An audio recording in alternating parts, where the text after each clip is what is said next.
What's going on, ladies and gentlemen? My name is Pwn. This is What Is. It's a show where I go about describing a relatively unknown or a very popular mainstream game, giving you my honest review, first impression of the title, and to gauge, rate it, and let you know if it's worth your time and money. Today we are going over EA and DICE's Battlefield 4. It's a game that I played quite a bit of, and I got pretty far into the game, have every gun unlocked, dabbled with it quite a bit, and spent well over the amount of hours that a sane person should do, and now I'm here to give an honest review of the game. Battlefield 4 is available on PS3, Xbox 360, Xbox One, PS4, and PC platforms. The game is around $60. There's a premium service you can purchase for an additional $50 that can guarantee you unique monthly advantages and every future DLC for your price. So let's talk a little bit about the actual Battlefield 4 launch. They did have a beta a few weeks before full retail did hit the shelves, and it was a little bit rocky. A lot of the guns were a little off. It seemed more of an alpha build that they gave us to kind of demonstrate and test the server abilities of the game. When we get the full retail, there are quite a few bumps and hiccups. There were massive server crashes, issues being lost, people weren't able to update their stats, and still to this day, there are a lot of player crashes that are kind of a pain in the ass, for lack of better words. One of the biggest problems people are complaining about is the netcode, the problems in hit detection. It is abysmal. It's an extreme discomfort to have a game where you were supposed to be directly hitting a guy and nothing is actually happening. And to be completely honest, that is one of the worst problems a title can have at launch. Your bullet's not hitting a person as intended. That seems like a big fucking boo-boo. They go on to say that they're working on fixing those codes, and if they do actually fix those problems in sufficient enough time, they're going to have a pretty successful game and title to continue on their franchise's growth.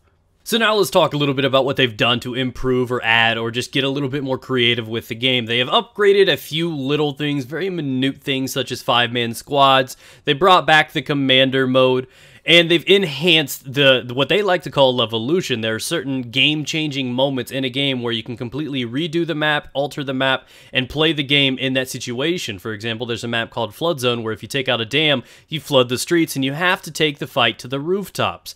So there are instances like that that can change a map. They're not too big, but they're kind of unique to know that you can change the pace of the game at any time. On top of that, the increased destruction, meaning that almost every building you get into can ultimately get crumpled down. On top of that, almost every wall can become a door. RPGs and explosives now available for almost every class in the game allow you to be able to create your own pathways to get to set objectives, making it a bit more of a mental sort of game. With enhanced destruction, they have also brought back and revived naval warfare. You've got Sea-Doos, or jet skis if you will, RCB boats that just demolish everything.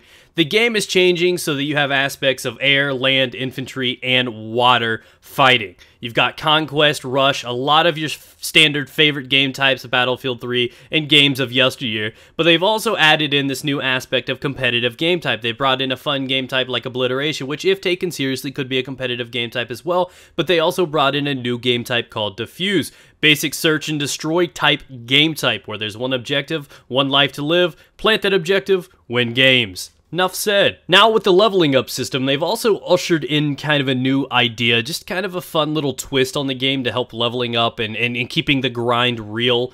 You have certain attachments that you can lock every 10 kills or so while you upgrade and level up your gun and get kills for that gun that you can actually earn for that weapon. When you finally max out that gun and you get up to large amounts of kills, every 50 kills you start unlocking a black battle pack. Battle packs are given in the game as kind of a random gamble. They can give you any sort of attachments, any sort of thing. Specific for weapons, they'll give you 3 or 4 attachments for that weapon, maybe an EXP bonus. Now the standard ones you get for certain levels, you know, in the first early levels you get a couple bronze packs, and then you'll get a gold pack every 10th level, and then the silver packs in level 20s, and in 30s you get the gold packs every couple levels, and when you get up to the higher levels like the 50s, you get a gold pack every level. Now gold packs have higher areas to get unique dog tags, items, unlockables, and even EXP boosts up to 200%, so it kind of changed the game and kind of helps you being able to level up a little bit faster now in Battlefield 4, so it kind of adds a kind of gamble, fun, grind out to get all you can for it kind of aspect to it, which is kind of a cool idea.